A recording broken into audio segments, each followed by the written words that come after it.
Level 1. The Wannabe. So you want to make a little bit of money, but you don't want to do any real work for it. How about a scam? But how? You saw a YouTube video about a guy who made $3 grand in a weekend flipping fake sneakers. You watched it 3 times. Now you think you understand how it works. You don't, but you try it anyway. You post a fake giveaway on Instagram. Free AirPods. Just follow and tag 2 friends. 400 people enter. You delete the account. Nobody gets anything. You made nothing either. You just wanted to see if it would work. It did, sort of. You see, at this point, you're not reading people. You're not controlling the environment. You're not managing the story. You're just throwing something at the wall and hoping. You're not a con artist. Not yet, anyway. You're just a bad liar who watched too many videos. But you are learning. What you're doing now is educational. And seeing what you can get away with is the curriculum. And so there's no money coming in yet. You're still paying tuition. Level 2. The Petty Scammer. You're not testing anymore. You're running plays. Nothing big or complicated. The aim here is volume. You list things for sale online. Simple stuff. Cheap furniture, a used game console, concert tickets. Nothing flashy, just believable. Clean photos of everything, and it's all slightly underpriced so people move fast. That's the trick. Urgency beats scrutiny. Someone messages. You respond immediately. Yeah, still available. I've got a couple of people asking. They bite and pay through an app that doesn't offer buyer protection because you specifically asked for it that way. You confirm receipt and tell them to expect tracking information within 48 hours. Then you disappear. It's the old phantom listing scam. The item never existed, but the photos did, and that was enough.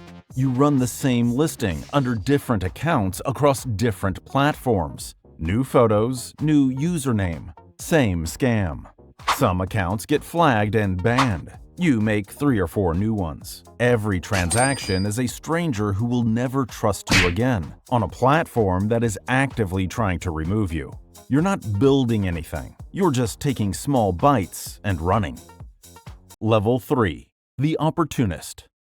You don't plan. You react. You're at a bar and you scope a man who's had a few too many to drink. By the end of the night, you've borrowed $200 with a story about a stolen wallet, a locked car, and a sister in the hospital. None of it's true. It's all tailored to him, built in real time from what he gave you. This is your skill, reading a room, finding the opening, and stepping through it before it closes. You run fake sob stories. You pose as a stranded traveler. You talk your way into a free hotel night, a free meal, a free tank of gas. You don't target people. You find them. Vulnerable, distracted, generous. They hand you the opportunity. You just know how to pick it up. But you're still reactive. When the environment doesn't offer an opening, you earn nothing. You are entirely dependent on luck delivering you to the right stranger at the right moment. You have instincts, but you have no system. Level 4. The Hustler. You don't wait for chaos anymore. You create a character and walk into the room wearing it. You've got a name, a backstory, and a reason to be wherever it is that you are. Today, you're a contractor, giving estimates in an upscale neighborhood. Yesterday, you were a volunteer, collecting for a children's hospital. The clothes match the role. The clipboard looks official. You print logos off Google Images and nobody checks. And this is where amateurs fall apart. They focus on the lie. You focus on the person. In the trade, this is the long con's first rule. People don't get fooled by stories. They get fooled by feelings. You ask questions, mirror their body language, let them feel heard. When the ask finally comes, it doesn't feel like fraud. It feels like helping someone they care about. If you believe it, they believe it. On the downside, the payout still isn't consistent, but it's growing, and that's fine for now. Level 5. The Specialist. You've stopped doing everything. Now you do one thing, and you do it better than anyone around you. Whatever the industry, you've gone deep. You know the vocabulary, the paperwork, the timelines, and any possible objections. This is called domain mastery, and it's what separates the specialist from everyone below. Marks don't question experts. They defer to them. You use legitimate-sounding terminology, escrow delays, underwriting review, regulatory hold, and the mark fills in the rest with their own assumptions.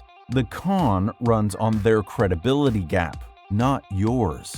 As the specialist, you're not pretending to be an expert. You actually know enough to functionally be one. For real. But that wouldn't be as fun, or as rewarding.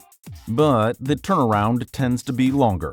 That lag time is protection. By the time they act, you're already gone. Level 6. The social engineer. Now you never even meet the mark. There's no need to. The social engineer doesn't target people. You target institutions, banks, corporations, government offices. The vulnerability isn't a system or a database. The vulnerability is the culture inside the organization. The pressure employees feel to be helpful, to avoid friction, to defer to authority they can't verify.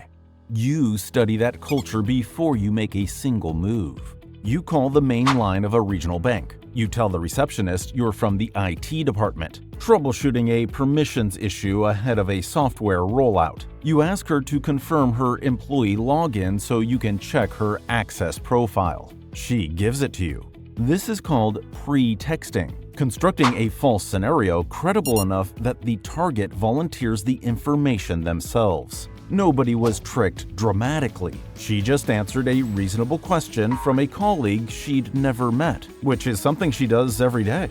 There's no holdup, no raised voices, no big dramatic lies. You just ask the right questions in the right order. Level 7. The professional grifter. You don't run single cons anymore, you run operations. You've got 3 active schemes going simultaneously. Each has its own identity, its own paperwork, its own communication protocol. At this level, you understand the architecture of belief. Marks don't need proof, they need consistency. A real office address, a LinkedIn profile with connections, a return phone call, not from you, but from someone you've positioned. The con is already over before the mark even knows it started. By the time they send the money, they've spent weeks building the relationship themselves. It's a sort of commitment trap. Once the mark has invested time, emotion, or small amounts of money, they rationalize continued investment. Now you're making some pretty solid cash. And the best part? For a con artist, taxes don't exist. And right now, the problem isn't getting caught. The problem is getting greedy. Level 8. The operator. You haven't spoken to a mark in 2 years. You have people for that. You trained them. You built the scripts, constructed the identities, and designed the scenarios. They perform. You manage. When something goes wrong, and something always goes wrong, they call you. Not law enforcement, not a lawyer, you.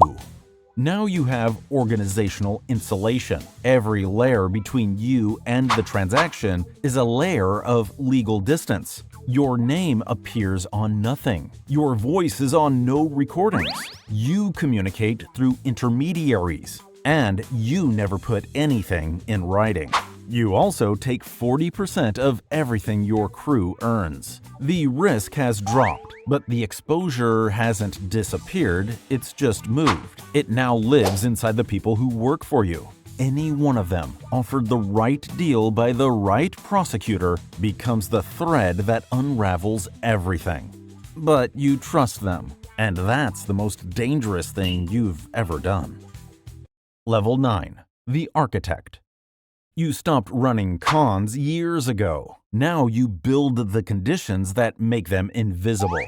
Your firm has been open for years. real office, real staff, a real PR agency that placed you in 3 real industry publications last year.